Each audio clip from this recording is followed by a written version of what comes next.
पटना, जयपुर, दिल्ली, फरीदाबाद, श्रीनगर, कोलकाता और रांची ये उन शहरों के नाम हैं जो महिलाओं के लिए सबसे असुरक्षित माने गए हैं। वहीं दूसरी तरफ कोहिंग, विशाखापट्टनम, आइडोल, ईटानगर और मुंबई ये वो शहर है जहां से महिलाओं की सुरक्षा की तस्वीर सबसे साफ यानी सबसे सुरक्षित दिखाई देती है। साल 2025 में जारी हुई भारत के लिए NRI की एक रिपोर्ट ने कई भयावह खुलासे किए हैं। इस रिपोर्ट के मुताबिक 31 शहरों की 12,770 महिलाओं पर आधारित इस सर्वेक्षण में सामने आया है कि जहां लैंगिक समानता, महिला अनुकूलन और बुनियादी ढांचा मजबूत है, पुलिसिंग व्यवस्था और नागरिक भागीदारी है, वहां महिलाएं खुद को ज्यादा सुरक्षित महसूस करती हैं।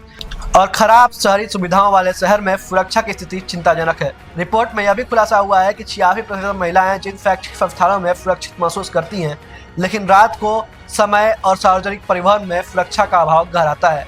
कार्यस्थल में 91% महिलाएं सुरक्षित महसूस करती हैं, लेकिन हैरानी की बात यह है कि आधी से ज्यादा महिलाओं को यह तक नहीं पता कि उनके कार्यस्थल पर यौन उत्पीड़न की रोकथाम नीति लागू है या नहीं।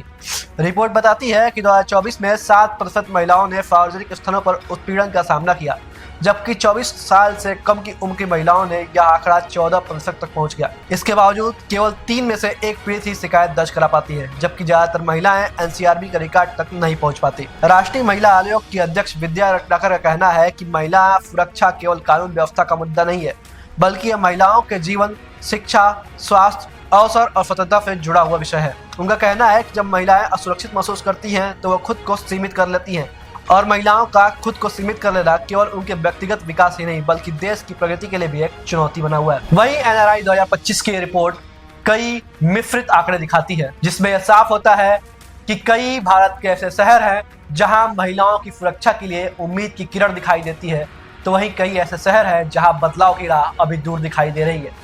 विषय चिंतनीय है कि 125 करोड़ की आबादी वाला हमारा देश, जहां यत्र नारी पूज्यन्ते रमन्ते तत्र देवता की भावना निवास करती है, वहां महिलाएं इस कदर असुरक्षित महसूस कर रही हैं।